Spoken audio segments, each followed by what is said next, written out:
Welcome to the Writing Clinic. The doctor is now in. In your business, you send a lot of emails. You receive even more emails. And while you're reading those, you have to respond to the ones that were sent in response to the ones that you sent earlier. And you know how it goes. Yes, email is fast and efficient, and for those reasons, it can also be dangerous. In today's Writing Clinic checkup, we'll look at ways to maximize your email efficiency, as well as ways to not mess up. Your subject line is your chance to get your audience's attention.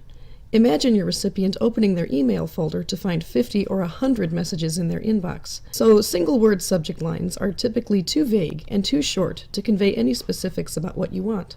On the other hand, don't put a long sentence as your subject line, especially if it risks crawling out of the frame. Brief phrases of 2 to 5 words are ideal.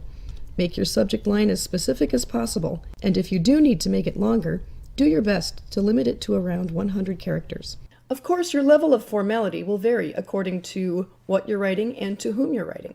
Typically, you'll address your recipient by his or her first name.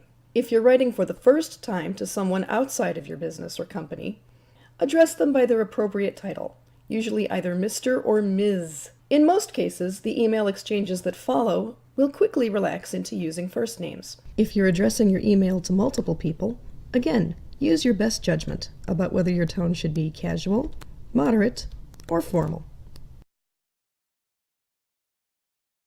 This is key. Many professional writing handbooks advise using bullet points or numbers to differentiate topics, but again, this will vary according to your audience. I once had a supervisor who would not read past the first item in any email message. He would send a swift and helpful reply to the first item you listed and then completely ignore the rest. This is how I learned to use the subject line to my advantage, and to write a separate, short email for each different point that I wanted to address. However, you can include multiple points in a single email as long as they're all related to your main topic. If you go this route, it's best to number your items, since bullet points are more difficult to reference in a reply, and limit yourself to 3 subtopics maximum, listed in order of importance. You've written a great, clear, concise email, and surely your recipient will know what to do after reading it, right? Well, it's best to spell out exactly what response you want to receive from them, or what action you want them to take. Be sure to emphasize the most important information, but resist the temptation to shout in all caps, and go easy with fonts, colors, and highlighting. Simple is best. Let your audience know what future actions or events depend on their response. If your email is purely informational and no action on the recipient's part is required, say that. People are usually happy to hear that they don't need to do anything. Proofreading for grammar, spelling, and punctuation is nobody's favorite part. But using correct mechanics is about more than just following the rules. It's about your own and your business's professional credibility. Of course, we all know that you should always read over what you've written before you hit send, but it's all too easy to miss things. You know what you meant to say, and your brain simply will not catch every error.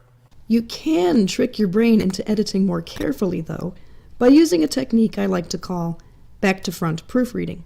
This is where you begin by reading the very last sentence of your message, reading it through carefully, and checking to make sure that everything in that sentence looks okay. You can also read it aloud. Once you've checked the last sentence, repeat the same process with the next to last sentence, and then the one before that, and the one before that, and so on, until you reach the beginning. Check to be sure your recipient's name is spelled correctly as well. Is this tedious? Yes, it is. Does it work? Yes, it does. Using this method prevents you from skimming, from seeing the words that you meant to write instead of the words that you're actually about to send to your boss or an important customer. Remember, there are plenty of other resources to give you an assist with proofreading, such as the spelling and grammar check feature in any word processing program, or professional email platform.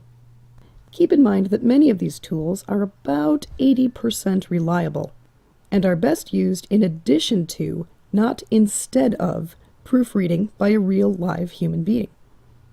find that many of these tools are about 80% reliable. Just in case you hate typing your phone number and email address over and over in every message you send, you can include them automatically in your signature at the bottom. That's all there is to it. Thanks for watching this 5-minute checkup with the Writing Clinic. Be sure to check out more videos coming soon on the Writing Doctor YouTube channel. In the meantime, like us on Facebook, follow us on Twitter, and happy writing!